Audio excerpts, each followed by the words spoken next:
just had a giant trade in the NFL. And I think the implications for the 49ers, if not the 49ers, the AFC alone are worthy of jumping on and talking about this.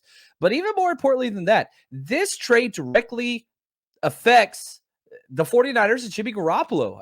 I really now the Saints don't want Jimmy Garoppolo. The Eagles don't want Jimmy Garoppolo.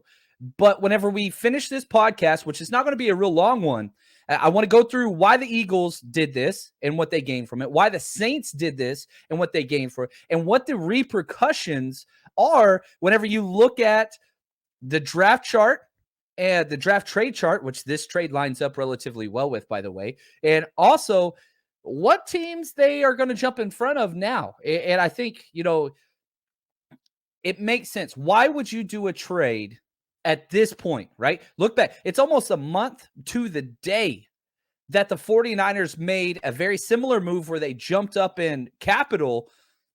Why? Big trades in the first round are dependent on one position, almost exclusively, and that's the quarterback position. Now, here's the question. Okay, let's define this trade first off, okay? Because I think it's important. The Saints, what did they get? They got pick 16, pick 19, and pick 194. So 2 first and then pick 194. What did the Eagles get? Eagles got pick 18, 101, 237, and this is the big one, a 223 first and a 224 second.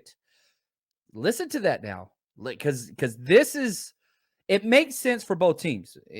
I understand. It's so clear. Like, when people do something and act in a certain way, probably one of my strengths is step back. Why would the Saints do this? Why would the Eagles do this? Let's make it make sense. I don't follow the Saints and Eagles near as close as I do the 49ers, and that's okay. For the Eagles, why would the Eagles do this? They had 3 first rounders. Why trade 2? Okay, makes sense. They want to see, can Jalen Hurts solidify this job? What does this trade do for the Eagles? It gives them one more year of, let's wait and see. They're extending the tryout period of Hurts. If he takes the job full throttle and goes forward, great. Now they can stock up all those picks that they're trading into the future and build an awesome team. I totally get that. Also, on top of that, they still have 2 first rounders. They still have pick 15 and pick 18. So they're doing just great.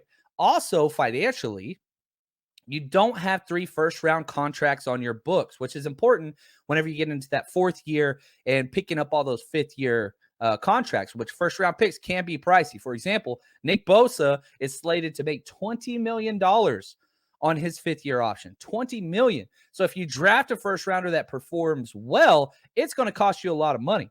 It's just kind of where it is. Now, if you look at Brian Burns, who they picked up his 5th-year option, I think his is like 10 to 12 million. So you can see the difference with there's accelerators in that if you make Pro Bowl once, twice, things like that. That's what, kind of shoots it up. MVP years, things like that.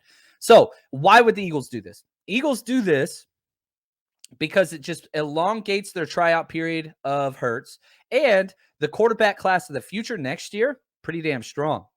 So if Hurts doesn't pan out, then guess what? Trade up. They got all the capital in the world to be able to do whatever they want. They'll be able to bounce around. Just want to say thanks for watching and supporting the 49ers Rush podcast channel. If you haven't hit subscribe yet, please do so in the middle of the screen now. And here are a few extra videos if you want to check that out for some more 49ers content. Just want to say thank you. And as always, stay strong, faithful.